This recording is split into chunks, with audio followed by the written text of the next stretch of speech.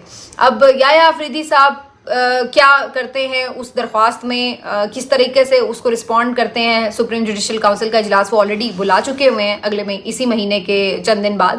لیکن اب یہ باتیں شاید اتنی معنی نہیں رکھتی, کیونکہ اب یہ ججز سپریم کورٹ میں بیٹھیں یا نہ بیٹھیں, جب یہ آئینی بینچز میں ہی نہیں بیٹھ رہے تو اس کا مطلب ہے کہ پھر ان کا ہونا یا نہ ہونا حکومت کے لیے کوئی اتنی پریشانی کی بات تو نہیں رہی. لیکن یہاں پر یحییٰ آفریدی صاحب نے اپنے بھی کچھ اختیارات کو بہرحال خود ہی اپنے ہاتھ سے کم ضرور کر لیا ہے, کیونکہ اگر وہ آئینی بینچ کے سربراہ ہوتے تو وہ ایک مختلف صورتحال ہوتی. لیکن فل کورٹ اجلاس انہوں نے نہیں بلایا, جس کے نتیجے میں اب یہ آئینی بینچ ایک الگ بینچ بن چکا ہے, اور اس میں جسٹس امین الدین خان صاحب جو ہیں وہ اس کی سربراہی کریں گے. تو اس میں وہ تمام لوگ جن کی کہیں نہ کہیں کوئی بزدلی رہی یا حکمت عملی میں کمی رہی, وہ کہیں نہ کہیں نقصان اب اٹھا چکے ہیں. چاہے وہ جسٹس منصور علی شاہ صاحب ہوں, جو قاضی صاحب کے ٹینیور میں ہر فیصلے میں ان کے ساتھ رہے, اور ان دی اینڈ وہ سارے فیصلے کرتے کرتے خود ہی ان فیصلوں کے وزن کے نیچے دب گئے, اور ان کو خود بھی نقصان ہوا, چیف جسٹس بھی وہ نہیں بن سکے. اسی طرح سے آپ کہہ سکتے ہیں کہ یحییٰ آفریدی صاحب بھی کچھ چیزوں میں اگر ابھی سے حکومت کے ساتھ کمپرومائز کر رہے ہیں تو الٹیمیٹلی عدلیہ جو ہے وہ کمزور ہوتی نظر آ رہی ہے اس ساری صورتحال میں.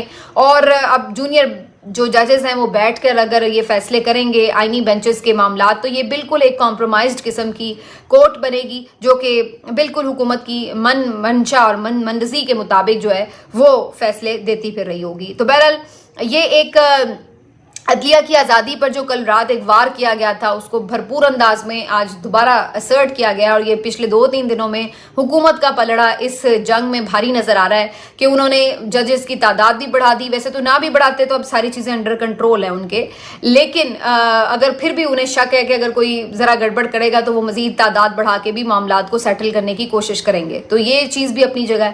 اور یہ دوسری طرف ہم دیکھ سکتے ہیں کہ آرمی چیف کی بھی مدت ملازمت انہوں نے بڑھا دی, تو جو کام انہوں نے کر رہے تھے وہ انہوں نے کیے ہیں, اور اب وہ کافی حد تک اپنے آپ کو پروٹیکٹڈ فیل کر رہے ہیں. اور دوسری طرف آرمی چیف کی جو ایکسٹینشن ہوئی ہے اور ان کی جو مدت ملازمت میں اضافہ کیا گیا ہے, اس کے اوپر پی ٹی آئی کا رد عمل بہرحال وہ نہیں تھا جو کہ سمجھا جا رہا تھا, جو سوچا جا رہا تھا. خاص طور پہ میں اس پی ٹی آئی کی بات کر رہی ہوں جو باہر ہے موجود, اسمبلیوں میں موجود ہے, یا باہر لوگوں سے انٹریکٹ کر رہی ہے. کیونکہ اگر پی ٹی آئی کے 3-4 آپ سرکردہ رہنماؤں کی گفتگو سنیں تو آپ کو اندازہ ہو جائے گا کہ یہ کیا سوچ رہے ہیں. بیرسٹر گوہر صاحب سے جب مطیع اللہ جان صاحب نے کل رات پوچھا کہ جی آپ نے یہ ووٹ کی مخالفت نہیں کی اور یہ بل آ گیا اور قانون سازی ہو گئی, تو انہوں نے کہا جی ہمیں تو پتہ ہی نہیں تھا کہ کون سا بل آیا ہے. تو وہ تو ویسے ہی لا علم بن گئے اور بہت اوائڈ کرتے رہے جواب دینے سے. دوسرا, جب اسد کیسر صاحب سے اس بارے میں پوچھا گیا تو انہوں نے کہا جی وہ تو ہر وقت مولانا کے پیچھے جا کے چھپ جاتے, تو انہوں نے فوری طور پہ کہا جی ہم تو مولانا کے ساتھ مل کر جو ہے وہ لاہ عمل طے کریں گے. تو وہ بھی اوائڈ کر گئے, کوئی اسٹریٹ فارورڈ نہیں اس کے اوپر اسٹیٹمنٹ دیا. عمر ایوب صاحب آج تھوڑا بہت بات انہوں نے کی, لیکن انہوں نے بھی بہت محتاط سا ریاکشن دیا اور کہا کہ جی ادارے کے اندر اس سے جو ہیں کچھ چیزیں وہ انکمفرٹیبل ہو سکتی ہیں. اور سلمان اکرم راجہ صاحب سے تو میں بالکل بھی ایکسپیکٹ نہیں کر رہی تھی, لیکن انہوں نے بالکل ہی آج عجیب سا جواب دیا جو کہ بالکل ہضم نہیں ہو رہا. انہوں نے یہ کہا کہ جی یہ ادارے کا ایک اندرونی معاملہ ہے, لیکن اب یہ واقعہ ہو چکا ہے تو ہم اس کے ساتھ ہی اب آگے بڑھیں گے. تو اس سے تو یہ اندازہ ہوا کہ انہوں نے جیسے بالکل سرنڈر ہی کر دیا ہو کہ انہیں کوئی پرابلم نہیں ہے, اب ہو گیا تو بس ٹھیک ہے. یہ جو ان کا ریاکشن تھا یہ بالکل بھی قابل فہم نہیں ہے, کیونکہ پہلی بات تو یہ کہ یہ کوئی اندرونی معاملہ نہیں ہم کہہ سکتے میری نظر میں. اس کی وجہ یہ ہے کہ اندرونی معاملہ تب ہوتا کہ جو اندر ادارے کے ہوتی ہیں ترقیاں وغیرہ یہ وہ, تو وہ اندرونی طور پر ہوتی ہیں اور اس کی جسٹ ایک پریس ریلیز آ جاتی ہے, اس کا حکومت سے کوئی لینا دینا نہیں ہوتا, اس کا پارلیمان سے کوئی لینا دینا نہیں ہوتا, تو وہ ایک اندرونی معاملہ ہو سکتا ہے. یہاں پر جب آپ اپوائنٹمنٹ کر رہے ہیں, ایکسٹینشنز کر رہے ہیں, مدت ملازمت میں توسیع کر رہے ہیں, کچھ بھی آپ کر رہے ہیں, تو یہ تو پارلیمان سے ہو رہا ہے, اور پارلیمان جو ہے وہ عوام کی نمائندہ ہوتی ہے، اور اس میں عوام کے نمائندے اگر بیٹھ کے کسی چیز کے اوپر قانون سازی کر رہے ہیں، اپنی رائے دے رہے ہیں، تو اس کا مطلب ہے وہ عوام اس سے جڑی ہوئی ہے معاملے سے. تو آپ کیسے کہہ سکتے ہیں یہ کہ ادارے کا اندرونی معاملہ ہے جبکہ وہ باہر سے اس کے اوپر قانون سازی ہو رہی ہے؟ تو ایک تو یہی بات جو ہے وہ قابل فہم نہیں ہے. تو کیا اس بات کو یوں سمجھا جائے کہ وہ کمزور پڑ گئے، وہ طاقتور کو نہیں للکار سکتے؟ ہمارے ہاں یہ روایت ہے نہیں کہ عام طور پر کسی آرمی چیف کے اوپر تنقید کی جائے، جو خاص طور پر سٹنگ آرمی چیف ہو اس کے اوپر تنقید کی جائے. لیکن اس میں ضرورت ہی نہیں آپ کو کہ آپ آرمی چیف کے اوپر تنقید اگر نہیں بھی کرنا چاہتے تو آپ بیسکلی اس قانون سازی کے اوپر تنقید کر سکتے ہیں، اگر آپ نے کرنی ہو، اگر آپ کی پوزیشن ہو کہ یہ جی آپ کا جو پورا ایک پیچھے سیٹ اپ ہے جس کے تحت باقی بھی افسران کی، جرنیلوں کی ترقیاں ہوتی ہیں، وہ اپنے کریئر کو دیکھ کر سوچتے ہیں کہ وہ بھی آرمی چیف کبھی بنیں گے. تو اس طریقے سے تو آپ نے ان کی رکاوٹ ڈال دی. اور اسی طرح سے اگر 5 سال مدت پوری ہونے کے بعد مزید 5 سال کی کسی کو ایکسٹینشن مل جائے تو مطلب 10 سال آپ روکے رکھیں گے ادارے کو کہ کوئی اوپر آگے نہ آ سکے. تو یہ جو ایک چیز ہے یہ کافی میرا خیال ہے کہ جو ادارے کے اندر بھی بے چینی پیدا کر سکتی ہے، پہلی چیز. اور دوسری بات یہ کہ جس طرح کے حالات و واقعات میں ہمارا ملک ایگزسٹ کرتا ہے، جہاں پر ایک ہائبرڈ سسٹم ہے، جہاں پر جو اسٹیبلشمنٹ ہے اس کا ایک اہم کردار ہے ملک کے تمام معاملات میں، تو وہاں پر یہ صرف وہ بات نہیں ہے کہ ایک نوکری ہے اور اس نوکری کی آپ نے جو ہے وہ ڈیٹ آگے پیچھے کر دی تو کوئی فرق نہیں پڑا. اس کے سیدھے سیدھے اثرات ہوتے ہیں اور وہ ہمیں پتہ ہے کہ ہر جگہ پر ہوتے ہیں اور ہیں. تو آپ اس سے اس طرح لا تعلق ہو نہیں سکتے. مسئلہ یہ ہے. تیسری جو اس میں ایک آبجیکشنیبل یا ایک آپ کہہ سکتے ہیں بحث والی بات ہے وہ یہ ہے کہ جو آپ کی پارٹی کے لیڈر ہیں وہ تو اس کے اوپر کیا موقف دے رہے ہیں. وہ تو آج بھی جو ان کا موقف سامنے آیا ہے، فیصل چودھری ایڈوکیٹ نے بتایا آ کے، علیمہ خان صاحبہ نے بتایا ہے، تو وہ تو آج بھی کہہ رہے ہیں کہ یہ جو ایکسٹینشن ہے یہ جمہوریت کا قتل ہے.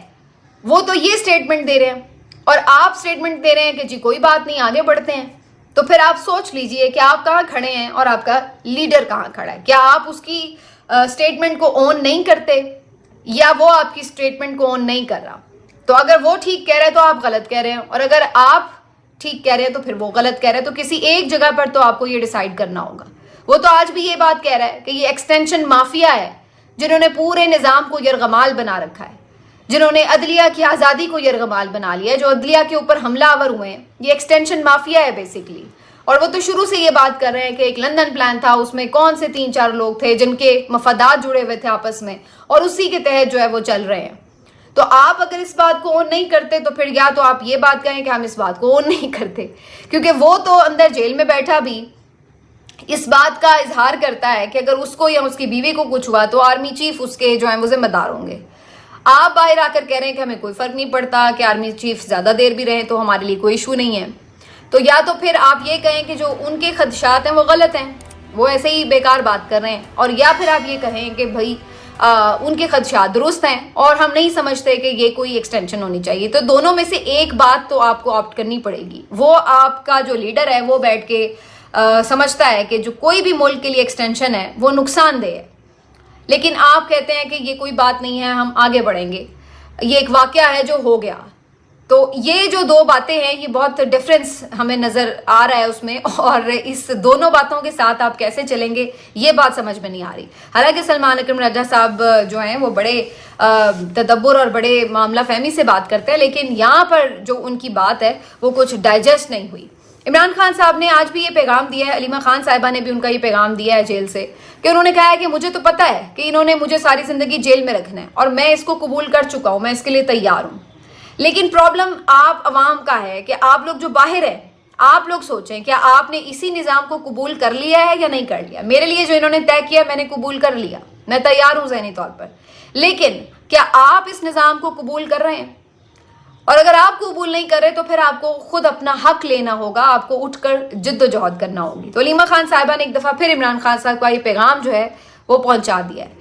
تو بہرحال یہ جو ساری صورتحال ہے اس کے بعد کافی ظاہر ہے مایوسی تو ہوگی پاکستان تحریک انصاف کو، کیونکہ انہوں نے زیادہ تکیہ کر رکھا تھا عدلیہ کے اوپر کہ وہاں سے جو ہے کچھ نہ کچھ صورتحال بہتر ہوگی. لیکن آج جو ڈیولپمنٹس ہوئی ہیں میرا خیال ہے اب ان کو اس بات کا اندازہ ہو چکا ہے کہ وہاں سے انہیں کچھ نہیں ملنا، نہ پہلے مل رہا تھا نہ اب ملنا ہے. لیکن اگر انہوں نے کوئی جدوجہد کرنی ہے تو پھر ان کو کشتیاں جلانی ہوں گی. پھر آپ علی امین گنڈا پور کی طرح یہ نہیں کریں گے کہ پھر آپ عین موقع پر غائب ہو جائیں. یا وہ کہتے ہیں نا ناداں گر گئے سجدے میں جب وقت قیام آیا، تو پھر یہ والا کام نہیں ہوگا۔ تو اگر آپ نے واقعی لوگوں کو باہر نکالنا ہے اور آپ سمجھتے ہیں کہ ایک یہ فیصلہ کن جدوجہد کرنی ہے، تو پھر لوگ بھی آپ کے ساتھ ابھی ہوں گے جب وہ بھی دیکھیں گے کہ آپ پیچھے ہٹنے والوں میں سے نہیں ہیں۔ تو یہ ایک جو ہے ایک بڑا فیصلہ کن مارکا ہے، اور دیکھتے ہیں کہ اس کے اوپر اب ان کا کیا ایک پلان یا اسٹریٹجی نظر آتی ہے۔ لیکن فی الحال اگر حکومت کی طرف دیکھا جائے تو ان کی طرف اب کافی امن اور چین ہے، اور انہوں نے اپنے لیے کافی سیکیور کر لیا پوزیشن ہر لحاظ سے۔ اب ایک جو چیز ایک خبر آ رہی تھی کہ جی بلاول بھٹو زرداری صاحب جو ہیں وہ کچھ ناراض ہوئے ہیں، اور انہوں نے جو ہے کوئی سوچنے کا کہا ہے کہ جی حکومت کے ساتھ چلنا یا نہیں ہم سوچیں گے۔ اس کی وجہ کچھ لوگ یہ بتا رہے ہیں کہ جو ان کے ساتھ کمٹمنٹس تھی وہ پوری نہیں ہوئی، تو اس وجہ سے وہ ناراض ہیں۔ تو مجھے ایسی کوئی صورتحال نظر نہیں آتی، کیونکہ بلاول بھٹو زرداری صاحب ہوں یا ایون ان کے فادر زرداری صاحب ہوں، اگر یہ ناراض ہوتے تو کیا کل پیپلز پارٹی اس طریقے سے ان قانون سازیوں کے حق میں ووٹ کر رہی ہوتی لائن بنا کر؟ اور کیا ان کے جو قائم مقام صدر ہیں یوسف رضا گیلانی صاحب وہ یوں رات کو اٹھ کے نائٹ سوٹ میں بیٹھ کے ان قانون سازیوں پر راتوں رات دستخط کر رہے ہوتے؟ مطلب انہوں نے اتنا بھی انتظار نہیں کیا کہ صبح ہی ہو جاتی اور پھر وہ دستخط کر لیتی۔ تو یہ جو معاملات ہیں، یہ جو اتنی تابع داری ہے، یہ ناراض ہونے والوں کی کیپیسٹی نہیں ہوتی کہ وہ اتنی تابع داری کر لے۔ جنہوں نے ناراض ہونا ہوتا ہے وہ پھر ایسی تابع داری نہیں کرتے۔ تو بات یہ ہے کہ پرانی تنخواہ پر سب کام کریں گے، اور اتنی ناراض ہونے کی کسی کو اجازت نہیں ہے۔ یہ تو خود بیچاری دونوں جماعتیں جو ہیں یرغمال ہوئی پڑی ہیں، اور انہوں نے خود اپنے ہاتھ پاؤں بھی کٹوا دیے ہیں، اس لیے آج ان پہ بھی شدید تنقید ہو رہی ہے۔ اور نہ صرف یہ کہ باقی لوگ سب اس بات پہ تنقید کر رہے ہیں کہ پی ایم ایل این جن کے بارے میں کہا جاتا تھا کہ نواز شریف جو ہے وہ کسی کو ایکسٹینشن نہیں دیتا، اور مریم نواز صاحبہ کا ایک کلپ بڑا وائرل ہے جس میں وہ کہہ رہی ہیں کہ میں ایکسٹینشن کے گناہ میں شامل نہیں ہوں۔ تو پہلے جو ایکسٹینشن ایک گناہ تھی، آج کیا وہ گناہ نہیں ہے مریم صاحبہ؟ اور کیا آج آپ اس میں شامل نہیں ہیں ایز جماعت؟ اور دوسری بات کہ یہ جو آپ لوگوں نے ایک پورا بنایا سلسلہ جس طریقے سے کیا گیا، وہ اپنے آپ میں ایک کانٹروورشل چیز۔ تو یہ ساری چیزیں جو ہیں اب ان کے پاس تو اتنی سانس لینے کی بھی اجازت کے بغیر یہ سانس بھی نہیں لے سکتے، سانس لینے کی بھی آزادی نہیں ہے، تو ناراض ہونے کی آزادی کہاں سے ملے گی؟ تو بہرحال یہ آج تک کی ڈیولپمنٹس ہیں۔ اب آنے والے دن اور بھی امپورٹنٹ ہونے جا رہے ہیں، دیکھتے ہیں کیا ہوتا ہے۔ اور اب میرا خیال ہے کہ پی ٹی آئی کو الٹیمیٹلی خود بخود انہوں نے یہ سارا کچھ کر کے بندوبست اس طرف دھکیل دیا ہے کہ اب انہیں یہ یقین ہو چلا ہے کہ نہ عدالتوں سے کچھ ملنا ہے، نہ پارلیمان سے کچھ ملنا ہے، اب جو بھی ملنا ہے وہ سڑکوں پہ ملنا ہے۔ تو اب یہ الٹیمیٹلی شاید یہ اس طرف جائیں کہ اب پورا جو زور ہے وہ ہم نے سڑکوں کی تحریک پر لگانا ہے۔ ملتے ہیں آپ سے اگلے ویلاگ میں، اپنا خیال رکھیے۔